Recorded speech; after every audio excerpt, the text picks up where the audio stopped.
2013 ஆண்டிய structural பாகங்களால் முதலாவது ஆர்க்கிமிடிஸின் கோட்பாட்டை பயன்படுத்தி ஒரு தரப்பட்ட எண்ணெயின் அடர்த்தியை பரிசோதனை முறையாக துணியுமாறு நீர் கேட்கப்பட்டுள்ளது. பரிசோதனையை செய்வதற்கு உருவில் காணப்படுகின்றவாறு எண்ணெயை கொண்டுள்ள ஒரு மெல்லிய சுவருள்ள கண்ணாடி சோதனை குழாயையும் நீர் உள்ள ஓர் ஊடுகாட்டும் கண்ணாடி பாத்திரத்தையும் கொண்டுள்ள ஒரு ஒழுங்கமைப்பு தரப்பட்டுள்ளது.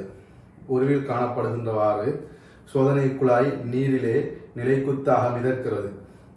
பியில் குழாயின் சுவரை சுற்றி ஒரு நிற வளையத்தை தெளிவாக குறித்து அதனை உயரங்களை அளப்பதற்கான ஒரு மாற்றேற்றாக பயன்படுத்தலாம்.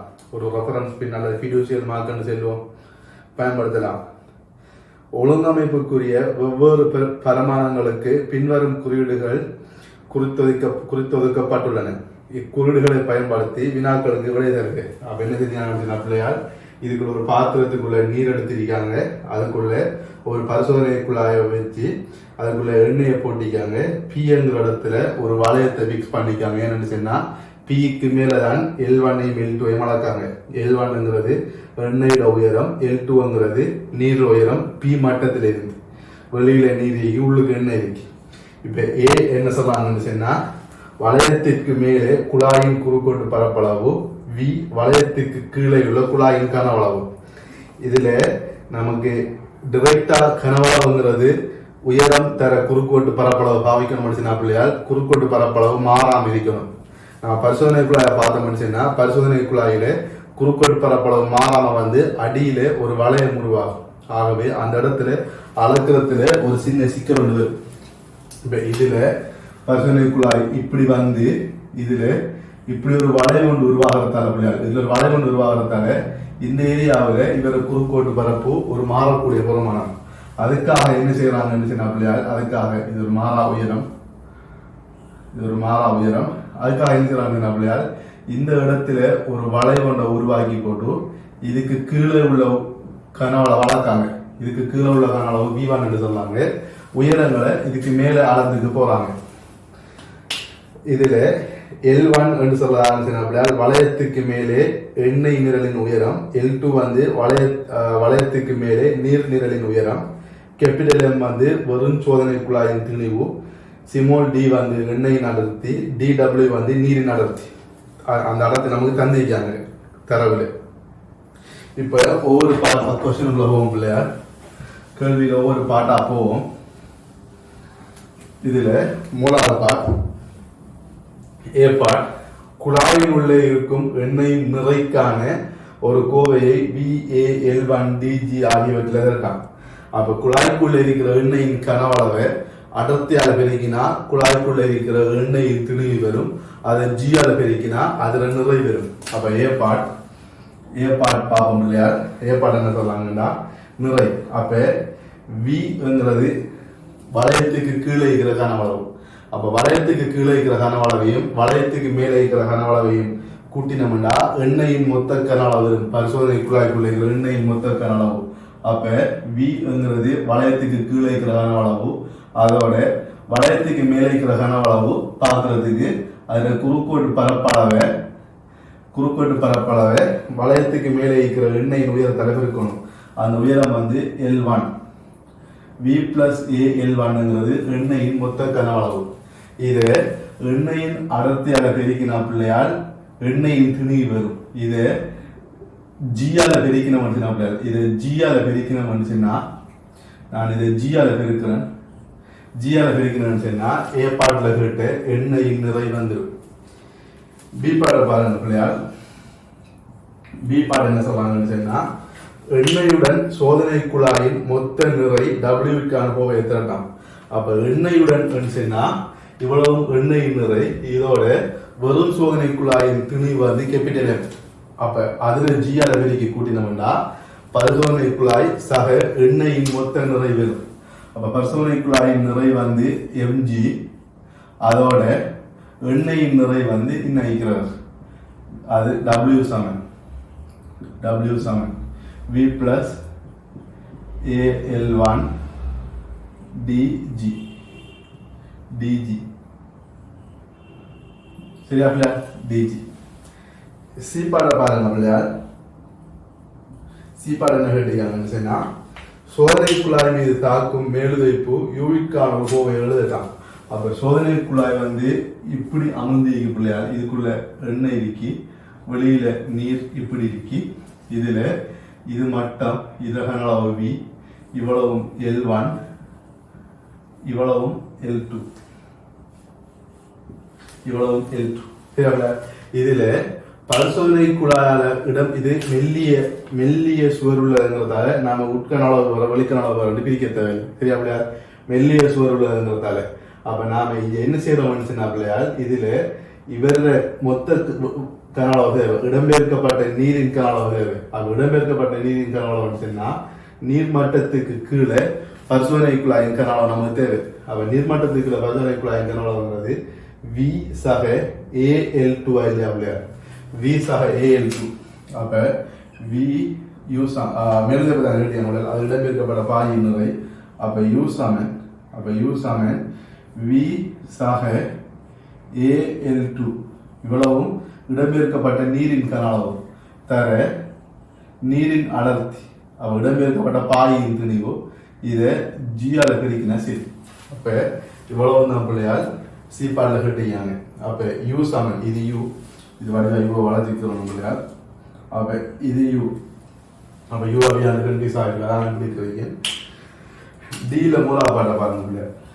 D ல மூலாவது பாட்டு என்ன சொல்லுவாங்க பிள்ளையார்? W-க்கும் U-க்கும் இடையே உள்ள தொடர்புடைமை யாது? அப்ப இதுல பரிசோதனை குழாய் சாக எண்ணெய் நிறை சமன் மேலுதை பள்ளி இவர் சமநிலையில இருக்கார். அப்ப நிறை சமன் மேலுதைப்பு மிதப்பு விதி அல்ல ஆக்கிட்டு தத்துவம் ரெண்டும் போல வர. ஆனா மிதக்கிற பொருளுக்கு ரெண்டு சமனாக வரும். நிறையும் மேலுதைப்பும் சமனாக வரும். மேலுதைப்பும் இடம்பெயர்க்கப்பட்ட பாயின் நிறை சமனங்கிறதால நிறை சமன் இடம்பெயர்க்கப்பட்ட பாயின் நிறைக்கு சமனாக வரும். இதுல U சமன் W ஆகும். U சமன் W ஆகும். இப்ப இந்த கேள்வியில பாருங்க பிள்ளையார், இரண்டாவது பாட்டுல வடிவம் L2 சமன் ML1 plus C இல் ஒரு தொடர்புடைமையை பெறுவதற்கு மேலே D1 இல் நீர் தந்த தொடர்புடைமையில் WU ஆகியவற்றுக்கு இடையில் உள்ள பரமானங்களை ஒழுங்குபடுத்தலாம். அப்ப இதை நமக்கு கேட்டியான பிள்ளையார் L2 சமன் ML1 plus C என்ற மாற்ற போறாங்களா? இதுல ரெண்டு விஷயமாக முக்கியமான விஷயம் உங்களுக்கு தெரியும். இது படித்திறன் தெரியும், உங்களுக்கு எல்லாருக்கும் தெரியும். இது படித்திறன், இது வெட்டுத்துண் என்று தெரியும். இது படித்திறன், இது வெட்டுத்துண் உங்க எல்லாருக்கும் தெரியும். ஆனால் இதுல L1 இஞ்சால போட்டு L2 இஞ்சால போடாம ஏன் L2 இஞ்சால போட்டு L1 இஞ்சால போட்டாங்கன்னா மாறிலிகள் இப்ப படித்திறனும் வெட்டுத்துண்டும் M,C மாறிலி, உங்களுக்கு அதுல சந்தேகம் இல்லை, மாறிலி அது மாறாப்புறமானம். ஆனா L2வும் L1ம் மாறிகள். அந்த மாறிகள்ல ரெண்டு வகையான மாறிகள் பிள்ளையார், ஒன்று சார் மாறி, இன்னொன்று சாரா மாறி. அப்போ ஒன்று சாரா மாறி மற்றது சார் மாறி. இது ரெண்டுமே மாறி இது மாறிலி. சாரா மாறி என்று பிள்ளையார் நான் விரும்புறா போல மாத்துவேணும், நான் விரும்புற மாதிரி மாற்றக்கூடியால் சாரா மாறி. அவர் ஆறுலையும் சார்ந்திக்க மாட்டாங்க, நாம விரும்புறா போல மாத்தலாம். சார் மாறி ஆரம்பிச்சுனா பிள்ளையார் நான் சாரா மாறிய மாத்த அதை வச்சு ஆறு மாறுவாவோ அவர் சார் மாறி. சரியா பிள்ளையார்? அவர் சார் மாறி. இதுல பாருங்க பிள்ளையார், இதுல L1 L2 L1ங்கிறது எண்ணெயின் உயரம், L2ங்கிறது நீரின் உயரம். இதுல நான் விரும்புறா போல மாத்துறது எண்ணெயின் உயரத்தையா பிள்ளையார் நீரின் உயரத்தையா? நான் விரும்புறா போல நான் எண்ணெயை சேர்க்க L2 மாறிக்க போமா இல்லையா பிள்ளையார்? L2 மாறிக்க போகும். ஆகவே நான் விரும்புற மாதிரி மாற்றக்கூடிய ஆள் ஆரம்பிச்சேன்னா L1. அப்ப நான் விரும்புற மாதிரி மாற்றக்கூடிய ஆள் L1. அப்ப இவ்விடத்தை சாரா மாறி வரும், இங்க சார் மாறி வரும். அப்ப நான் விரும்புறா போல மாற்றக்கூடியது எண்ணெயின் உயரம், அதை தொடர்ந்து மாறக்கூடிய ஆள் L2.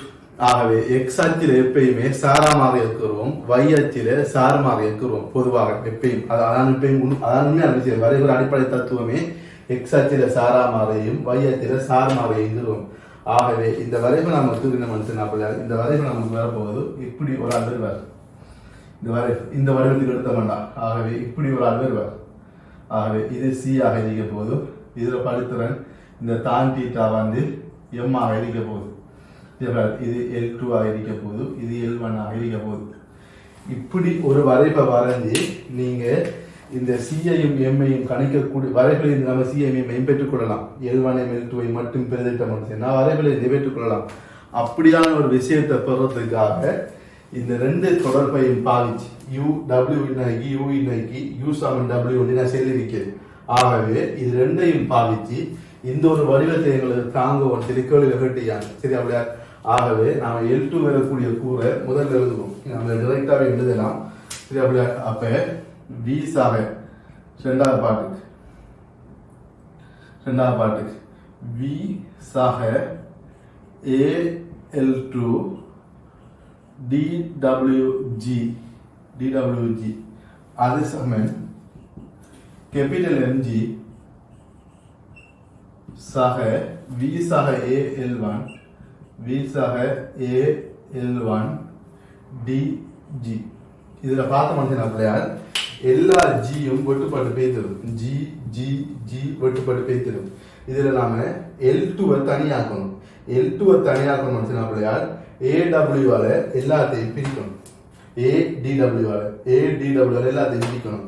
ஆகவே நான் இதை நேரடியாக எழுதுறேன் பிள்ளையால் பார்த்துக்கொள்ளுங்க. L2 இடப்பாக்கம் L2 மட்டும் நான் வரப்போறார் கேள்வியின் பிரகாரம். அப்ப இடப்பாக்கம் L2 மட்டும் நான் வரப்போறாருன்னு சொன்னா வலப்பாக்கம் ஒரு படித்திறன் தர L1 வரப்போறார். ஆகவே நான் எல்லாத்தையும் ஏற்கனவே ஜியை வெட்டிட்டேன். எல்லாத்தையும் ADW பிரிக்கேன் L2 தனியாக்குறதுக்காக. ஆகவே இங்க இருக்கிற ஏயும் ஏயும் வெட்டுப்பாட்டு பேய்த்திரும். டி மிச்சம். ஆகவே டி இன் கீழ் DW டி இன் கீழ் DW தர ஜி ஜியில தர L1 டி இன் கீழ் DW தர L1. சரி அப்படியா? சக இங்க இருக்கிறத பாருங்க பிள்ளையார் ஜி வெட்டுப்பாட்டு பேய்த்தார். எல்லாத்தையும் ADW பிரிக்க போறேன். ஆகவே இங்க இருக்கிற M பெறுவார். கடைசியாக பிரிப்போம் ADW. இங்க இருக்கிற M பெறுவார். இது பேய்த்தார் L1 கூறு பேய்த்தார். இந்த கூறு இருக்கு. இதுல ஜி வெட்டுப்பாட்டு பேய்த்து. அப்ப VD கூட்டுப்படுவார். இவர் கழிப்படுவார். இது இங்க கழிப்படுறாங்க. இது L2 வந்துட்டார். அப்ப இவர்ல ஜி வெட்டுப்பாட்டு பேய்த்தார். VDW இங்க பக்கம் மிச்சமாயிருக்கார். அவரை கொண்டாந்து கழிச்சுட்ட மனுஷன்னா இந்த ADW மொத்தமா பிரிக்கணும். அப்ப இதுல y சமன் mx ஆக c. அப்ப இவ்வளவு இந்த பிராக்கெட் c வரும் முடியா, இந்த பிராக்கெட் m வருவார். சரி அப்படியா? இதான் இரண்டாவது பாட். இப்ப இந்த வரைவில் இருந்து நம்ம நேரடியாக எல்லாத்தையும் முடிக்கலாம். இப்ப இவர் அழிக்கணும் பிள்ளையா.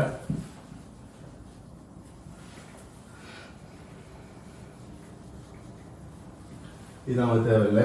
இதுல பாருங்க பிள்ளையார் எடுத்துட்டு ரெண்டாவது பாட். மூணாவது பாட் இதுல நேரடியாக எழுதியலாடி பிள்ளையார் நீங்க ஸ்டெப்பா கழிச்சு வரலாம். சரியா பிள்ளையார்? அது உங்களை பொறுத்தது. இப்போ எல்லாத்தையும் ஒவ்வொரு ஆளும் ஒவ்வொரு வரியில செய்யலாம். சரியா பிள்ளையார்? நம்ம நேரடியாக ஸ்டெப்பா எடுத்துட்டோம். அப்போ இதோட இது மாற்றிக்கும். சரியா பிள்ளையார்? ஓகே. மூணாவது பாருங்க பிள்ளையார் மேலே D2 பெற்ற தொடர்புடைமையை பயன்படுத்தி ஒரு உகந்த வரைவு குறிக்கப்படும் இந்த வரைவை சொல்றாங்க.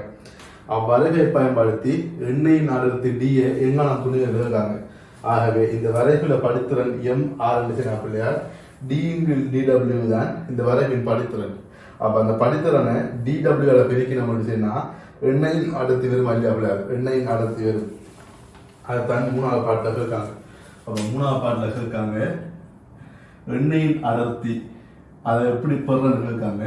அப்ப D சமன் படித்திறன்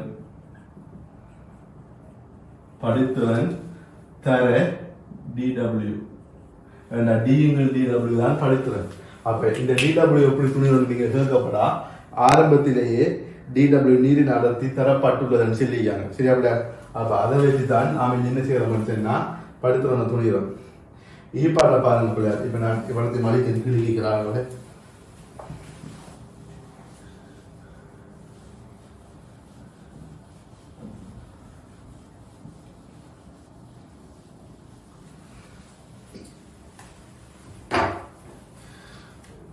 பாட்ட பாருங்க பிள்ளையார்.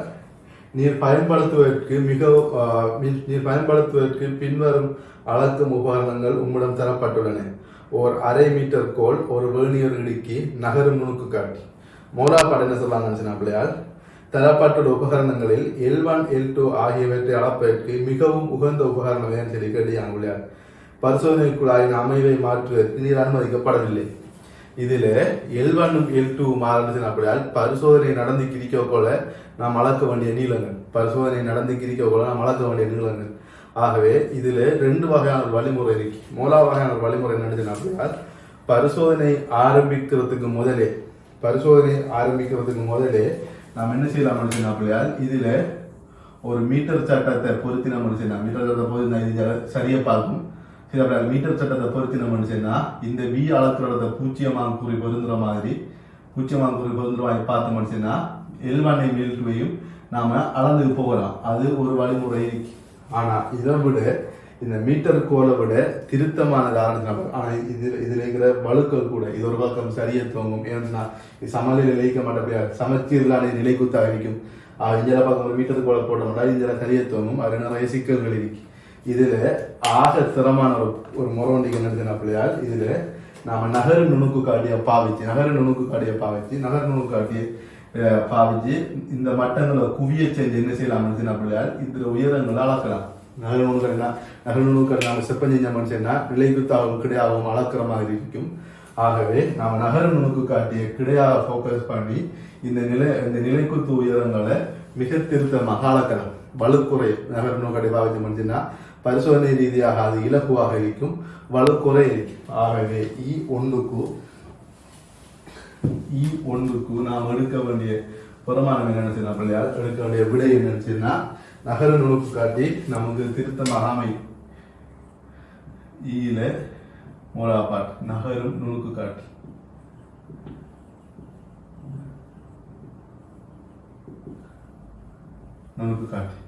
இதுல 2வது பாட்டு என்ன கேட்டீங்கன்னா, மேலே E1 குறிப்பிட்ட உபகரணத்தை பயன்படுத்தி L1 L2 ஆகியவற்றை அளப்பதற்கு உரிய வாசிப்புகளை கேட்டீங்க. அப்ப இதுல பாருங்க, இது பரிசோதனை குழாய் இருந்துச்சுன்னா இதான் அந்த வளையம் பி இருக்கிற வளையம் இதான், இது கிடையாக இருக்கும், ஒரே லைன்ல இருக்கும். இது எண்ணெயின் உயரம், இது நீரின் உயரம். அப்ப நாம் என்ன செய்யலாம் மொத்தமாக ஆரம்பத்தில் நாம் என்ன செய்யலாம் நாம் ஒவ்வொரு ரீடிங் எடுக்கக்குள்ளையும் நாம் என்ன செய்யலாம், இந்த L1 L2 அளக்கிறதுக்கு நாம் என்ன செய்யலாம் இதுல நாம் ஆரம்பத்திலேயே ஒவ்வொரு ரீடிங்கு நாம் என்ன செய்யலாம் பியின் மட்டத்துக்கு ஃபோக்கஸ் பண்ணணும். அப்போ பியிற மட்டத்துக்கு நாம் பி இருக்கிற நகர்நுணுக்கு காட்டுற குறுக்கு கம்பி, நகர்நுணு காட்டுற குறுக்கு கம்பியில கிடை கம்பியை நாம பீர மட்டத்துக்கு செட் பண்ணி ஒரு ரீடிங் எடுப்போம். அதுக்கு பிறகு எண்ணெயின் மட்டத்துக்கு கொண்டு வந்து 2வது ரீடிங் எடுப்போம், நீரின் மட்டத்துக்கு கொண்டு வந்து 3வது ரீடிங் எடுப்போம். ஆகவே இந்த 3 ரீடிங்லேருந்து இதுல இதை கழிச்சா L2 வரும், இதுல இதை கழிச்சா L1 வரும். ஆகவே நம்ம எடுக்கக்கூடிய 3 ரீடிங் என்ன பிள்ளையா, நகரும் நுணுக்கு காட்டியின் கிடை குறுக்கு கம்பியை புள்ளி P-யின் கிடைமட்டத்தில் குவிய செய்து ஒரு வாசிப்படுத்தப்படும். 2வது எண்ணெயின் மட்டத்தில் 2வது வாசிப்படுத்த போறோம், நீரின் மட்டத்தில் 3வது வாசிப்படுத்தப்படும். ஆகவே இந்த 3 வாசிப்பு எப்படி எடுக்கிறங்கிறத நாம இந்த வசனத்துல காட்டினா சரி அவளையால். ஆகவே நகர் நுணுக்கடையை பாவிச்சு பியின் மட்டத்துல ஒரு வாசிப்பு, இந்த மட்டத்தில் ஒரு வாசிப்பு, இந்த மட்டத்தில் ஒரு வாசிப்பு இருக்கும். இப்போ டக்குன்னு ஒரு ஆள் கேட்குற மாதிரி இருந்துச்சுன்னா, இந்த கிழிக்கிற கனவளவு வியை எப்படி அளக்கிறன்னு கேட்கலாம். இந்த கிழிக்கிற கனவளவு வியை விளையால் நாம எடுத்துள்ள சொல்லுவோம் என்னன்னு சொன்னா, ஒரு வளையத்தை போட்டு அதுக்குள்ள நீரை அளந்து போட்டு அந்த நீரை ஒரு மெஷரிங் சிலிண்டர்ல ஊற்றி நாம் என்ன செய்யலாம்னு சொன்னா அளக்கலாம்னு சொல்லுவோம். அதை விட ஒரு சிறந்த ஒரு வழி ஒன்றிக்கு நான் சொல்ல என்ன ஒரு வழி ஒன்றிக்கு பிள்ளையார். இப்போ இதுல இப்ப இது நமக்கு எப்பயும் எக்ஸாக்டான பாயிண்ட் ஒன்று இல்லை.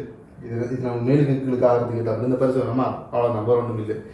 நம்ம என்ன செய்யலாம் பிள்ளையால், ஒரு மெஷரிங் சிலிண்டர்ல எக்ஸாக்டா இந்த கனவளவுக்கு ஏற்ற மாதிரி ஒரு 5 மில்லிமீட்டரோ 5 மில்லிலிட்டரோ 10 மில்லிலிட்டரோ ஏதாவது ஒரு கனவளவை எக்ஸாக்டாக அளந்து போட்டு அதை பரிசோதனை குழாய்க்குள்ள ஊற்றி போட்டு அதில் மேல் மாட்டத்துக்கு வளையத்தை ரிங்கை போட்டுட்டோம் அப்படின்னா பிள்ளையால் அது ஒரு திருத்தமான ஒரு வாசிப்பாയിരിക്കും. ரிங்கை போட்டு இதில் கனவளை வளர்க்குறத விட திருத்தமாக வளர்க்கப்பட்ட கனவளவை இதுக்குள்ளே போட்டு இந்த ரிங்கை போடுறது இன்னும் செம்மையாக இருக்கு. அது நமக்கு ஒரு தகவல் சரியா பிள்ளையா? அப்போ நமக்கு அது ஒரு சரியான இடமாக இருக்க போகுது. இப்போ ஈல 2 முடிஞ்சிட்டோம் பிள்ளையா. கடைசி பார்ட் எஃப்க்கு வரப்போகிறோம்.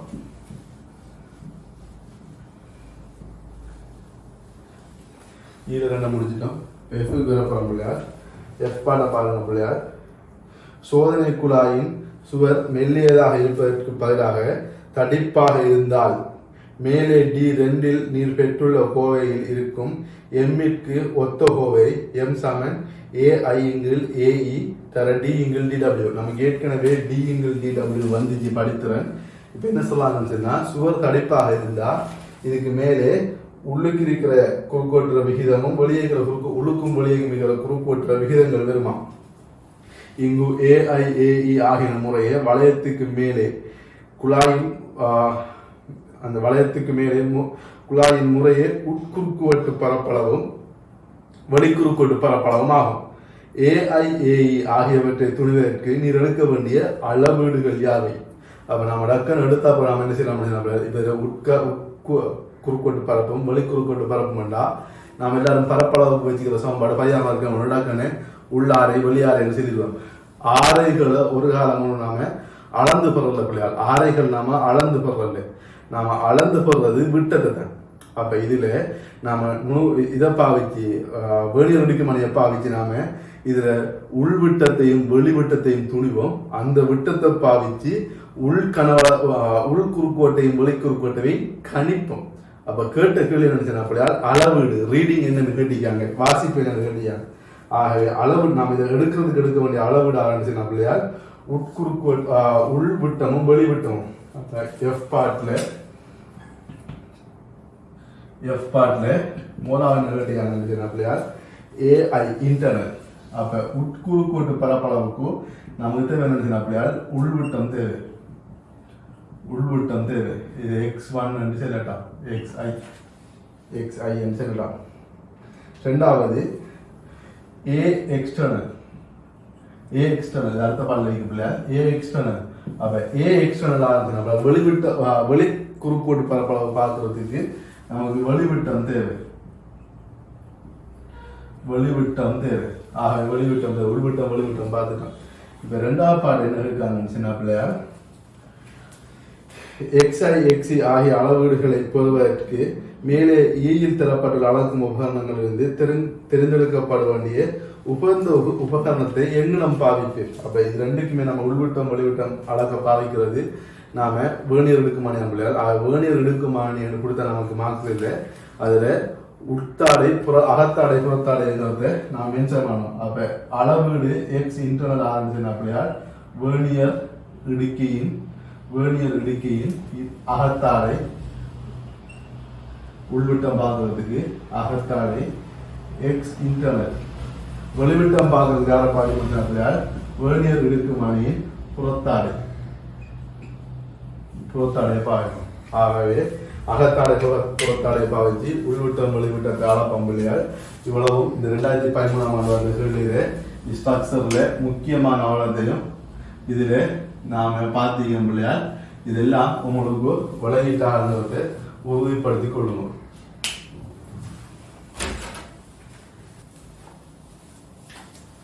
ரெண்டாயிரத்தி 13ஆம் ஆண்டு எஸ்ஏக்களை பார்ப்போம் பிள்ளையால்.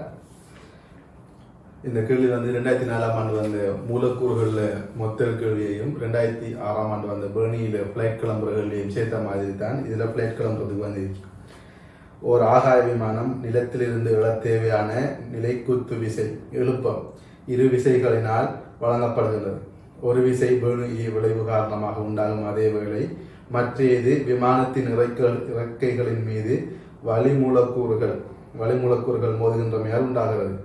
விமானம் நிலத்திலிருந்து எழுவதற்கு ஓடுபாதை வழியே செல்லும் போது அதன் ஓர் இறக்கையின் திசையாலையும் குறுக்கோட்டு தோற்றமும் ஒரு ஒன்றில் காணப்படுகின்றன. இங்கு இறக்கையின் அடிப்பரப்பு கிடைத்திசையுடன் கோணம் தீட்டாவை ஆக்குகிறது. சரியா? இதில் ஏற்பாடு என்ன சொல்றாங்கன்னு சொன்னா, ஒரு குறித்த கணத்தில் ஓடுபாதை மீது விமானத்தின் கதி Vms-1 எனவும் புவி தொடர்பாக வளிமூலக்கூறுகள் அசையாமல் உள்ளன எனவும் கொள்கை. அத்துடன் ஒவ்வொரு வளிமூலக்கூறும் ஒரே திணிவு சிமோலம்மை உடையது எனவும் கொள்கை. இறக்கையுடன் ஒரு வளிமூலக்கூறின் ஒரு முழுமையான மீள்தன்மை மோதிகையை கருதுக. விமானம் தொடர்பாக வளிமூலக்கூறின் கதி உருவில் காணப்படுகிறது. மூலாவது பாட்கட்டிக்காங்க. இறக்கையின் அடிப்பரப்பிற்கு செங்குத்தான திசையில் வளிமூலக்கூறின் உந்தத்தில் உள்ள மாற்றத்திற்கான கோவையை mv தீட்டா ஆகியவற்றின் சார்பில் எழுதுக. அப்ப ஏ ஓராவது இதுல நான் சிம்பிளா கிரிக்காரம் பிள்ளையார், இது விமானத்துல ஒரு கிணை தளம் வந்துச்சுன்னா, விமானத்துல இந்த தளம் வந்துச்சுன்னா இது கூறா வந்திருக்கிறான். நமக்கு இதுல பகுதி தேவையில்லை, கூறா வந்திருக்கு. இதுல கிடையாக இப்படி வார கூறுகள் தீட்டா கோணத்துல வாரது, இது செங்குத்தண்டா இப்படி அதே தீட்டாவில் வெளியிறங்கி போகுது. பூர்ண முழுத்தாவுடைய மோதிகள் சொல்றாங்க. அப்ப பூர்ண முழுத்தாவுடைய மோதிகள் என்ன பிள்ளையால் வி சொன்னா, நான் நல்லா கழிச்சுக்கிறேன், பரவாயில்லை கழிச்சுக்கிறீங்க. இப்ப இதுல இந்த திசை வழியை பார்த்தோம்னு பிள்ளையால் வி தீட்டாவில் இந்த வி கோஸ் தீட்டாவில் இந்த மாற்றம் இல்லை. இந்த வியை ரெண்டு வகையில் பிரிக்கலாம். இதன் வழியையும் இதற்கு செங்குத்தாம் பிரிக்கலாம். வி கோஸ் தீட்டா இந்த திசை வழியை வரும், வி சைன் தீட்டா இப்படி வரும். இதுல வி கோஸ் தீட்டா இதே திசை வழியை வரும், வி சைன் தீட்டா ஆரம்ப திசைக்கு எதிர் திசையில் வரும். ஆகவே வி கோஸ் தீட்டால உருவாகிற வேக மாற்றம் 0. புறக்கணிக்கத்தக்க இல்லை, 0 இல்லை. ஏன்னா V cos theta minus V cos theta பேசிடும். ஆகவே இங்கால வி சைன் தீட்டா வருவார், இவர்ல இங்கால வி சைன் தீட்டா வருவார். ஆகவே வேக மாற்றம் பார்த்தோம்னா அல்லது உந்த மாற்றம் பார்த்தோம்னா இந்த திசையில இறுதி உந்தம் ஆரம்ப உந்தம் mv சைன் தீட்டா, இறுதி உந்தத்திலிருந்து ஆரம்ப உந்தத்தை கழிக்க போறேன். இதே திசையில ஆரம்ப உந்தம் மைனஸ் mv சைன் தீட்டா வரும். ஆகவே இது ரெண்டும் கூட்டுப்பட்டு 2mv சைன் தீட்டா நமக்கு இது உருவாக உந்த மாற்றம் வரும். இதை நிர்வச்சல எழுதி காட்ட சொல்லாங்க. என்ன காரணம் எழுதினா பிள்ளையார் இதை நிறைய பேர் ஏற்கனவே கேட்டுட்டாங்க. அப்படி நிறைய பேர் ஏற்கனவே கேட்டதால இந்த 2mv சைன் தீட்டாவை எழுதி காட்ட சொன்னாங்க, எழுதுகன்னு சொல்லாங்க. ரெண்டாவது பாடம் பாருங்க பிள்ளையார், இது உந்த மாற்றம். இரண்டாம் பாடம் பாருங்க பிள்ளையார், ஒரு செக்கனின் போது இறக்கையில் மோதும் வளி மூலக்கூறுகளின் எண்ணிக்கை கேபிட்டல் எனின் மேலே ஒன்றில் உள்ள பேரை பயன்படுத்தி இறக்கை மீதுள்ள வளி மூலக்கூறுகளின் மோதுகையினால் பிறப்பிக்கப்படும் நிலைக்குத்து விசைக்கான ஒரு கோவையை mv தீட்டா என் ஆகியவற்றின் சார்பில் பெறுக. இது உந்த மாற்றம். அப்ப இந்த உந்த மாற்றம் ஒரு துணிக்கிறது நியம். ஆகவே ஒரு செக்கனுக்கு எத்தனை துணிக்கை வருதோ அத்தனையால் பெருக்கணும் நினைச்சுன்னா உந்த மாற்ற வீதம் வரும். அப்ப உந்த மாற்ற வீதம் என்ன பிள்ளையார் விசை. இப்ப இந்த கேள்வியில பிள்ளையார் இதுல நிலைக்குத்து கோடுன்னு இதான் நிலைக்குத்து கோடு. இப்ப இந்த நிலைக்குத்து கோட்டை பார்த்தோம்னா பிள்ளையார் இது தீட்டா 90 மைனஸ் தீட்டா, இந்த கோணம் தீட்டா, அப்ப இந்த கோணம் தீட்டா. ஆகவே இறக்கையில உருவாகிறது mv சைன் தீட்டாங்கிறது உந்த மாற்றம். இது ஒரு செகண்டுக்கான எண்ணால பெருகினா பிள்ளையார் ஒரு செகண்டுக்கான அந்த துணிக்கைகள் மோதுறது எண். அவ கேள்வியில சொல்லியிருக்காங்க ஒரு செகண்டில் மோதும் வளிமூலக்கூறுகளின் எண்ணிக்கை எண். அப்ப என்னால பெருக்கணும்னு சொன்னா இவ்வளவு விசை அழியா விளையாடு, இவ்வளவு விசை mv சைன் தீட்டா தர என்னங்கிறது விசை. அது இந்த திசையில தான் 2mv சைன் தீட்டா தர என்னங்கிறது இந்த திசையில தான் இருக்கும். ஆனா கேட்ட கேள்வி ஆரம்பிச்சுன்னா பிள்ளையார் நிலைக்குத்து விசையை கேட்டிருக்காங்க. அப்ப நிலைக்குத்து விசை என்ன இது கொஸ்டிட்டால பேருக்கணும் இல்லையா பிள்ளையார். அப்ப 2mvn சைன் தீட்டா தர கொஸ்டிட்டா தான் நிலைக்குத்து விசை. அப்ப இதை எழுதி காட்டுவாங்க. அப்ப நாம ஒரு செகண்டில் உருவாகும் உந்த மாற்ற வீதம் என்னன்னு பிள்ளையார் ஒரு செகண்டில் உருவாகும் உந்த மாற்ற வீதம் வந்து 2mv சைன் தீட்டா தர எண். ஆகவே விசை இவர்தான். அப்ப விசை சமன் 2mvn சைன் தீட்டா. இப்ப கேட்டது நிலைக்குத்து விசை. ஆகவே நிலைக்குத்து விசை சமன் 2mv sin theta தர cos theta சரி 2mv sin theta தர cos theta அப்ப இதான் அந்த இரண்டாவது பாட்டுல அவங்க பெருக்குன்னு சொன்னது இதுதான் அப்ப 2mvn வரும்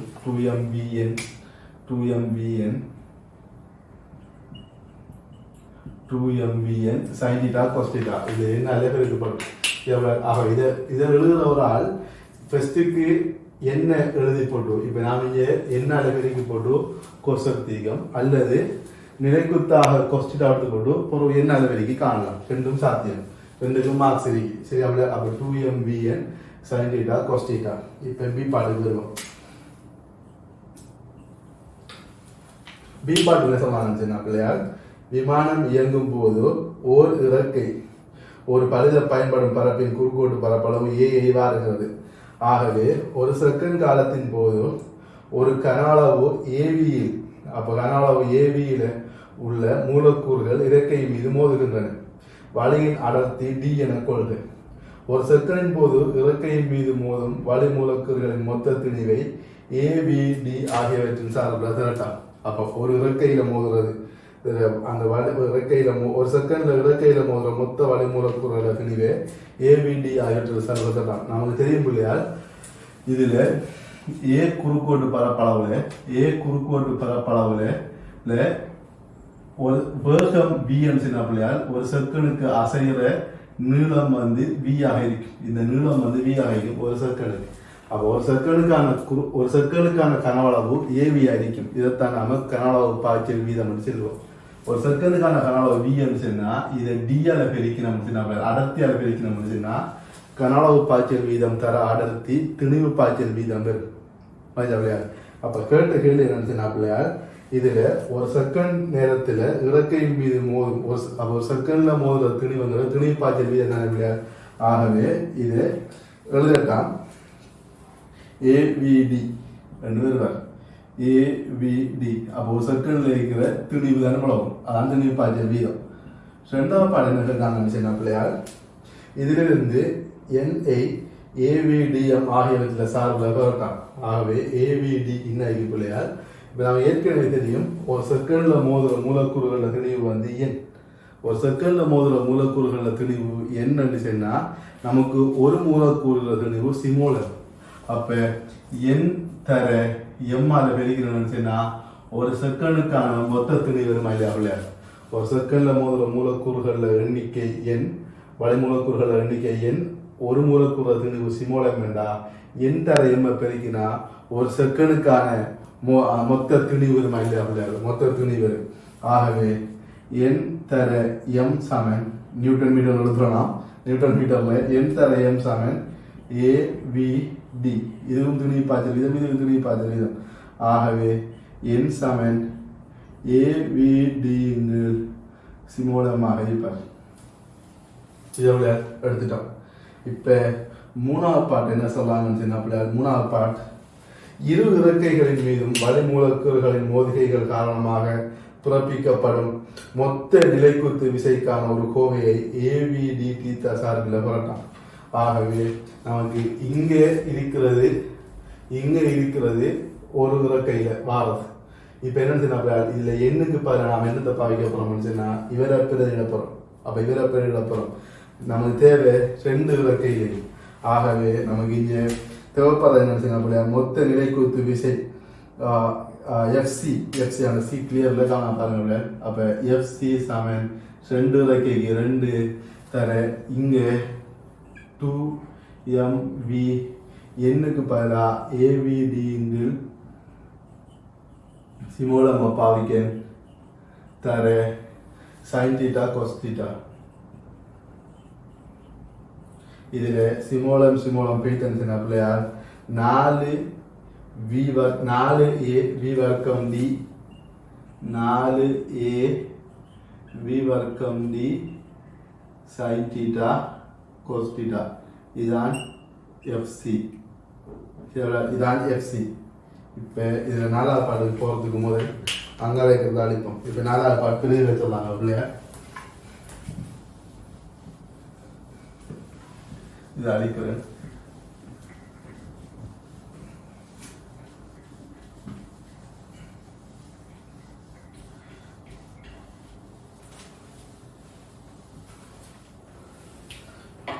நல்லா பாட பாருங்க பிள்ளையா. தீட்டா சமன் 10 பாகை, ஏ சமன் 25 மீட்டர் வர்க்கம், டி சமன் 1.2 கிலோகிராம் மீட்டர் கனத்துக்கு எஃப்சியின் பெருமானத்தை வியின் சார்பில் புரட்டான். இதில் தீட்டா 10 பாகையால் சைன் தீட்டா தசம் கட்டும், கோஸ் தீட்டா 1 கொடுக்கலாம். ஆகவே 4வது பார்ட். இதில் 4வது பார்ட் எஃப்சி சமன் 4 தர ஏ வந்து 25 மீட்டர் வர்க்கம், ஏ 25 மீட்டர் வர்க்கம், வி வர்க்கத்தை காணட்டாம், வி வர்க்கம் சாப்பிட காணட்டாம், டி வந்து 1.2 சைன் தீட்டா தசம் 2 கோஸ் தீட்டா 1. ஆகவே இது நம்ம சிம்பிளாக செய்யணும். பாருங்க, இதில் 4 தர 25 100. அப்போ 25 இதால் கழிக்கணும்னா முக்கோஸ் சரி வர மாட்டான். 4 தர 25 100ண்டா ஒரு 10 அலைஞ்சியும் மற்ற 10 அலைஞ்சியும் கொடுக்கலாம். அப்போ 12 2 24 வி வர்க்கம், 24 வி வர்க்கம். இது நிலைக்குறித்து விசை எஃப்சி. சரி அப்படியா? ஓகே. இப்போ சி பாட்டுக்கு வரப்போகிறோம். நான் உலகம் கண்டது பி பார்ட். இப்போ சி பாட்டுக்கு வரப்போகிறோம். சி பார்ட் என்ன சொல்கிறாங்கன்னு அப்படியா? இறக்கையின் வடிவம் காரணமாக இறக்கைக்கு சற்று மேலேயும் சற்று கீழேயும் விமானம் தொடர்பாக வழி அருவிகளின் சராசரி கதிகள் முறையே 7v/6 5v/6 என கொள்கை. அமுக்கம் இறக்கைக்கு மேலே P1 எனவும் இறக்கைக்கு கீழே P2 எனவும் கொண்டு பேர்னியின் விளைவு காரணமாக இறக்கைக்கு குறுக்கே உள்ள அமுக்க வித்தியாசம் இது நான் தரப்படும் என காட்டலாம். சரி அப்படியா? அப்போ இதில் ஒரு விஷயம் முடிக்கிறது. நம்ம 2006ஆம் ஆண்டு கேள்வி செஞ்சாலும் நமக்கு இதில் 2006ஆம் ஆண்டு கேள்வி நம்ம செஞ்சாலும் என்னென்னு செய்ய முடியாது. இதில் நமக்கு 2 வகையில் இதை நமக்கு வழங்கப்படுத்த முடியாது. இதில் வழி அறிவிகள் இப்படி வாரது இதான் இறக்கையின் வடிவம் வந்து அப்படியா? நம்ம சிம்பிளாக செஞ்சு காட்டுறேன். இதான் இறக்கையின் வடிவம் வந்து அப்படியா? வழி அறிவிகள் கீழுக்கு ஒரே வேகம் வீல வரும், மேலுக்கு வர போல என்ன நடக்கும் அப்படியா? வழி அறிவிகள் இப்படி நெருக்கமடையும். வழி அருவிகள் இப்படி நெருக்கம் அடைஞ்சா, இப்போ நான் இவ்வளவு புள்ளி எடுக்கேன் ஏ, இவ்வளவு புள்ளி எடுக்கேன் பி, இவ்வளவு புள்ளி எடுக்கேன் சி. அப்போ ஆரம்பத்தில் இப்படி இருந்த வழி அருவிகள் நமக்கு அந்த நெருக்கம் தான் முக்கியம். இப்போ இப்படி மாறுச்சு. இப்படி மாறுச்சு. நமக்கு தெரியும் தொடர்ச்சி சமன்பாடு தான். தொடர்ச்சி சமன்பாடுல A1 V1 சமன் A2 V2 பார்த்த முடிச்சுன்னா குறுக்கோட்டு பரப்பளவு குறைஞ்சிருச்சுன்னா வேகம் அதிகரிக்கும். குறுக்கோட்டு பரப்பளவு குறைஞ்சிருச்சுன்னா வேகம் அதிகரிக்கும். ஒரே கிடைமட்டத்துக்கு பேர்னியை பார்க்க P1 plus HρG plus half rho V1 வர்க்கம் சமன் P2 plus HρG plus half rho 2 அதே rho V2 வர்க்கம். இது ஒரே கிடைமட்டத்துக்கு HρG சமன். இங்க பாருங்க பிள்ளையார், குறுக்கோட்டு பரப்பளவு குறைஞ்சிருச்சுன்னா வேகம் அதிகரிக்கும். இங்க வேகம் அதிகரிச்சிருச்சுன்னா அமுக்கம் குறைவடையும். அப்ப அமுக்கம் இங்க P1 இங்க P2 நான் போட்டேன்னு பிள்ளையார், இங்க இருக்கிற அமுக்கம் இந்த P1 தான் இந்த P1. அப்ப நாம இதுக்கு முடியல பேர்னி பாவிக்கலாம். நமக்கு இஞ்சையும் பேர்னி பாவிக்கலாம். என்ன காரணம் பண்ணிச்சுன்னா பேர்னி பாவிக்கிற ஒரே அருவி கோட்டின் வழிதான் பேர்னி பாவிக்கலாம். இங்கேயும் பேர்னி பாவிக்கலாம். நாம இங்கேயும் இங்க இருக்கிறதான் இங்க இருக்கிறவர். அப்ப இங்கேயும் பேர்னி பாவிச்சோம் பண்ணிச்சுன்னா இஞ்சையும் இருக்கிற தொடர்புகளை நாம பெறலாம். இங்க என்ன P1 இருக்கோ அதே P1 இங்க இருக்கும். இங்க என்ன வேகம் இருக்கோ அதே வேகம் இங்க இருக்கும். இங்க இருக்கிற வேகம் வர நல்லா கிளியரா வழங்கியவங்க பிள்ளையார். இங்க என்ன வடிவம் இருக்கோ அதே வடிவம் இறக்கைக்கு கீழே இருக்கும். ஆனால் இறக்கைக்கு மேல வேகம் கூட இருக்கும், அமுக்கம் குறைய இருக்கும். அப்ப அமுக்கம் கூடினது அமுக்கம் குறைஞ்சதுக்கு விசை தான் இருக்கும். அந்த விசை பிளைட்டை கிளப்புறதுக்கு பாவிக்கப்படும். இதான் ஜெயிக்கிற சிம்பிளான விஷயம். ஆகவே நாம இங்க என்ன செய்யலாம், நம்ம இந்த கேள்வியில மேலுக்கு இறக்கைக்கு மேலே P1, அப்ப இறக்கைக்கு மேலே P1 என்றும் கீழே P2 என்று தந்திருக்காங்க. அப்ப இது P2. அப்ப நமக்கு விளம் என்ன வேகம் மேலே V1 கீழே V2 இருக்கு. அப்ப மேலே V1 கீழே V2ங்கிறதால P2 பெரிதாയിരിக்கும் P1 விட v1 பெரிதாയിരിக்கும் v2 மேலுக்கு வேகம் கூட ஆയിരിக்கும் அமுக்கம் குறையாയിരിக்கும்.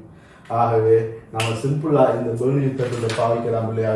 பெர்னியர் தத்துவத்தை பாவிச்சா ஒரே கிடைமட்டத்துக்கு HROG போயிடுச்சுன்னு சொன்னா கூடின அமுக்கம் குறைஞ்ச அமுக்கம் சமன் half rho into கூடின வேகத்தின் வர்க்கம் மைனஸ் குறைஞ்ச வேகத்தின் வர்க்கம். இது ஒரே கிடைமட்டத்தில் பேர்னி எல்லா இடத்தையும் பாவிக்கலாம். எல்லா இடத்தையும் நமக்கு MCQ செய்ய போல நிறைய இடத்துல இப்ப நான் சின்னது யூஸ் ஆகும்.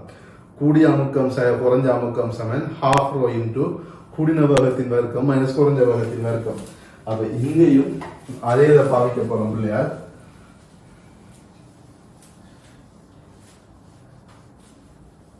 இங்கேயும் அதே இதை பாவிக்க போறேன். பாருங்க பிள்ளையார், இங்க கூடின இங்க பாவத்தை நினைச்சேன்னா பெர்னியின் தத்துவத்தை பிரயோகிக்க P1 plus HROG plus half rho V1 வர்க்கம் சமன் P2 plus HROG plus half rho V2 வர்க்கம். அப்ப P1 என்கிறது மேலுக்கு அமுக்கம். அப்ப மேலுக்கு அமுக்கம் P1 என்கிறதால P1 HROG கேன்சல் ஆயிரும் plus half rho into V1 என்கிறது மேலுக்கு இருக்கிறதுல வர்க்கம். அப்ப மேலுக்கு இருக்கிறதுல வேகத்துல வர்க்கம் 7V/R 7V/R இன் வர்க்கம் சமன் P2 plus half rho into கீழுக்கு இருக்கிற வேகம் வந்து 5V/R அதுல அப்ப மேலுக்கு இருக்கிற அமுக்கம் மேலுக்கு இருக்கிற வேகத்தின் வர்க்கம் சமன் கீழுக்கு இருக்கிற அமுக்கம் கீழுக்கு இருக்கிற வேகத்தின் வர்க்கம். இந்த P2 தான் பெருசாக போகுது. அப்ப P2 minus P1 சமன் half ரோக்கு பதிலாக என்னத்தை பாவிக்கலாம் சின்ன பிள்ளையால் 1.2 பாவிக்கலாமே. அடுத்து 1.2 சந்திக்காங்க. அது சமன் கீழுக்கு 6 போடுறேன் தர V வர்க்கம் இருக்கட்டும். V வர்க்கம் கடைசியாக போடும் V வர்க்கத்தை. அது சமன் 7 49 5 25 போனா 24. அப்ப 49 25 போனா 24 V வர்க்கம். சரி, இப்ப இதை நாம சுருக்கணும் இதை சுருக்கணும் இதை சிம்பிளா சுருக்கலாம். பாருங்க 36. இப்ப இதை 2ஐயும் 24 12 12 12 30 கீழுக்கு 3 1.2 3 பிரிச்சா தசம் 4 10 அப்ப 2 5. அப்ப 10 4ங்கிறது நமக்கு கீழுக்கு நம்ம காட்டுச்சுன்னா அப்ப நம்ம பாருங்க பிள்ளையார். இதுல நான் 3 சுருக்கம் சிம்பிளா விளங்கும். திருப்பி சொல்ல பாருங்க. 24 2 பிரிச்சா 12 12 36 12 36 12 சொல்லிங்கன்னா கீழுக்கு 3 1.2 3 பிரிச்சா முடிச்சுன்னா தசம் 4. அப்ப தசம் 4ங்கிறது 4 10 2 5 V வர்க்கம். அப்ப P2 minus P1 சமன் 2 5 V வர்க்கம். இதைத்தான் காட்ட சொல்லிக்காங்க. இப்ப என்ன சொல்லாங்க ரெண்டாவது பார்ட், இது மூணாவது பார்ட். ரெண்டாவது பார்ட் என்ன சொல்லாங்க ரெண்டாவது பார்ட்ல ஒரு இறக்கையின் பழுத பயன்பாடு பரப்பின் பரப்பளவு 120 மீட்டர் வர்க்கமெனின் 120 மீட்டர் வர்க்கமெனின் மேற்குறித்த அமுக்க வித்தியாசம் காரணமாக இரு இறக்கைகளின் மீது உள்ள மொத்த நிலைக்குத்து விசை FB காணலாம். கொஸ்டி கவுண்டர் எடுக்கலாம். அப்ப நம்ம தெரியும் பிள்ளையார் விசை சமன் அமுக்கம் சமன் விசையின் பரப்பு. அப்ப விசைய காரணம்னா அமுக்கத்தை குறுக்கோட்டு பரப்பால பெருக்கினா சரி. அப்ப அமுக்கத்தை குறுக்கோட்டு பரப்பால பெருக்கினா சரி பிள்ளையார். அப்ப இது நிலைக்குத்து நமக்கு இந்த கொஸ் ஒன்று வரும். அப்ப கொஸ் 10 வரும். அப்ப இந்த எந்த இதுல ஒரு விஷயம் என்னன்னு சொன்னா அமுக்கம் மீதானங்கள் அமுக்கம் எல்லா திசையிலையும் தாக்கும். எந்த பரப்பு செங்குத்தா காட்டப்படுதோ அந்த பரப்புக்கு செங்குத்தாக தாக்க போகுது. ஆகவே இங்க வார விசை வந்து 10 பாவை சரிஞ்சு வரும். அதை கொஸ் 10 பெருக்கினா தான் நிலைக்குத்து விசை வரப்போகுது. கொஸ் 10 1 நடுக்க சொல்லாங்க. அப்ப நிலைக்குத்து விசை FB சமன்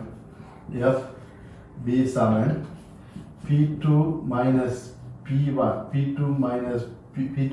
P1 தர A தர 2 இறக்கை தர கொஸ் 10. P2 minus P1க்கு நான் 2 5 V வர்க்கத்தை பாவிக்கலாம். 2 5 V வர்க்கம் தர A வந்து ஒரு குறுக்கோட்டு பரப்பளவு 120 மீட்டர் வர்க்கம். 120 தர 2 தர கொஸ் 10 பதிலாக நான் உண்டை பாவிப்பேன். சரியா பிள்ளையார்? அப்போ உண்டை பாவிப்போம். அப்போ நமக்கு இது சிம்பிளாக இது உடைய போகுது பிள்ளையார். பாருங்க பிள்ளையார், இதில் நமக்கு 10ஐயும் 5ஐயும் சுருக்கணும். அதாவது 2 வர போகுது. 2 1 2 3 அப்போ 2 தர 2 தர 2 8 12 8 96 வீவர்க்கம் வர போகுது. 96. அப்போ நிலைக்குத்து விசை FB சமன் 96 வீவர்க்கம். இவ்வளவு செய்து உணவிக்கான பாருங்க பிள்ளையார். இது அழிப்போம் பிள்ளையார், இது அழிப்போம். நமக்கு அங்கனைக்கு அங்கே தேவைப்பட போகுது.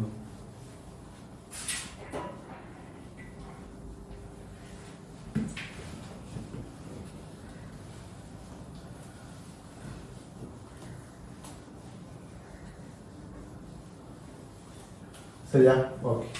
இப்போ இதில் பாருங்க பிள்ளையார், இதில் நமக்கு C2 முடிஞ்சு இப்போ டி பார்ட். டி என்ன சொல்லாங்க பிள்ளையார்? விமானத்தின் துணிவு 4.32 தர 14 கிலோகிராம் எனின் விமானம் நிலத்திலிருந்து தேவையான குறைந்தபட்ச கரிய காட்டாம். ஆகவே FBஐயும் FCஐயும் கூட்டினோம்னு சொன்னா விமானத்தின் நிறைக்கு சமனாக வரணும் குறைந்தபட்சம். அப்ப FB பிளஸ் FC சமன் mg. அப்ப FB ஆரம்பிச்சுனா பிள்ளையார் 96 V வர்க்கம் பிளஸ் FC ஆரம்பிச்சுனா 24 V வர்க்கம், அது சமன் விமானத்தின் திணிவு 4.32 தர 14. இது திணிவு பிள்ளையார். இதை நிறைய இருக்கும். சரியா? இதை நிறைய இருக்கணும். இப்போ இதில் இந்த V வர்க்கத்தை கண்டா தெரியும் பிள்ளையார். அப்போ 96 24 வந்து 120 10 சுருக்கணும்னு சொன்னா 12. அப்போ 10 சுருக்கணும்னா 12. அப்போ 432 12 சுருக்கணும்னா அங்கே 10 வர்க்கம் வரும். அப்போ 432 12 சுருக்கணும் சொன்னா பிள்ளையார் 12 36 அதனால 72 வரும். 12 6 72. அப்போ 36 10 வர்க்கம் வேண்டா V சமன் 60 ms - 1 வரும். 60 ms - 1 சிங்கிள் கால்குலேஷன் இது. அப்போ 60 ms - 1 வரும். சரி, சிம்பிள் சிங்கிள் கால்குலேஷன் ஒன்று. பாட்டை பாருங்க பிள்ளையார். ஓடு பாதை மீது விமானத்தின் உயர்ந்த பட்ச இயல்தகு ஆர்முடுகள் 0.9 ms - 2 ஆகும். விமானம் சீராக முடுகுகிறது என கொண்டு நிலத்திலிருந்து எழுவதற்கு இருக்க வேண்டிய ஓடு பாதையின் குறைந்தபட்ச நிலவு திறக்கம். ஆகவே இந்த 60 ms - 1 அடையணும். அப்போ 60 ms - 1 அடையணும் சொன்னா நான் பாட் கிடையாக V வர்க்கம் சமன் U வர்க்கம் 2 பாவிக்க போறேன். இறுதி வேகம் 60 வர்க்கம் சமன் ஆரம்ப வேகம் 0 சக 2 தர A வந்து 0.9. அப்போ A வந்து 0.9 A வந்து 0.9 தர S. அப்புறம் வேணும் பிள்ளையார் 60 தர 60 மறுத்து 60 தர 60 வரும். அப்போ 60 தர 60 நமக்கு இந்த 2 சைடு மீதிக்க போகுது பிள்ளையார். நமக்கு இதை சிம்பிளாக சுருக்கலாம். அப்போ 60 தர 60 இங்கே 6 36 இருக்கு. 36ல் 9 போனால் 4. நான் 9க்கு இன்னொரு சைடு போடுறேன். 4 2ஆல் பிரித்தா 2. அப்போ 2000 மட்டும் வரும். அப்போ S சமன் 2000 மீட்டர் வந்து வரும். சிம்பிளாக S சமன் 2000 மீட்டர். எவ்வளோ? ஓகே. இதில் F பாட்டை பாருங்க பிள்ளையார். F பாட் கடைசி பாட் F பாட் என்ன சொல்றாங்க பிள்ளையார்? விமான வளவன்கள் விமான ஓட்டிகள் இயன்ற போதெல்லாம் காற்றின் திசைக்கு எதிரே ஆர்முடுகுவதன் மூலம் விமானங்களை நிலத்திலிருந்து எழச் செய்வார்கள். இதற்குரிய காரணத்தை வேண்டியாங்க பிள்ளையார். இதுல பாருங்க பிள்ளையார், இதுல நமக்கு FB இல்லை, FCயை பார்க்க போல FC வந்து சார்பு வேகம் சம்பந்தப்படுது. FB வந்து மேலுக்கு கீழுக்கு சம்பந்தப்படுறார். FCயில நமக்கு இது ரெண்டும் தேவையான விஷயம் தான் பிள்ளையார். இதுல காற்றின் திசை சம்பந்தப்படக்கூட காற்றின் இப்ப நமக்கு விமானத்துல வேகமும் காற்றின் வேகத்திலையும் உருவாகிற சார்பு வேகம் தான் நமக்கு தேவைப்பட போகுது. சார்பு வேகம் நமக்கு தேவைப்பட போகுது. ஆரம்பத்தில் நம்ம சொல்லிக்காங்க காற்றின் வேகம் நிலம் தொடர்பாக ஓய்விலைக்காங்க. இப்ப காற்று ஒரு வேகத்துல வீசக்கொள்ள விமானம் எதிர் திசையில வந்தா விமானம் தொடர்பாக காற்று வேகம் வந்து கூட. அப்ப விமானம் தொடர்பாக காற்று வேகம் கூடங்கிறதால காற்று விசையை பாவிச்சு விமானம் கிளம்பலாம். காற்றின் விசையை கணிசமான அளவு கூடுதல் அளவு பாவிச்சு விமானம் கிளம்பலாம். இதனால எரிபொருளை குறைந்த அளவு பாவிக்கலாம். ஆகவே நாம் என்ன செய்யலாம், காற்றினால் உருவாகும் விசையை அதிக அளவு பயன்படுத்துவதால் குறைந்த அளவு எரிபொருளை பயன்படுத்தி விமானம் மேலெழ முடியும். ஆகவே அதான் பிள்ளையால் இதுல இருக்கிற ஒரு இந்த கேள்வியில மொத்த விஷயமும் இப்ப நம்ம 2013 இசையை முடிச்சிட்டோம் பிள்ளையார். 2013 இசையை முடிச்சிட்டோம். நீங்க 2006ஆம் ஆண்டு கேள்வியை சொந்தமா ட்ரை பண்ண முடியாது. 2004 2006 ட்ரை பண்ணி போட்டு இந்த கேள்வி நீங்க திருப்பி செஞ்சு பாருங்க பிள்ளையார். உங்களுக்கு கம்ப்ளீட்டா எல்லாமே கிளியர் ஆகணும்.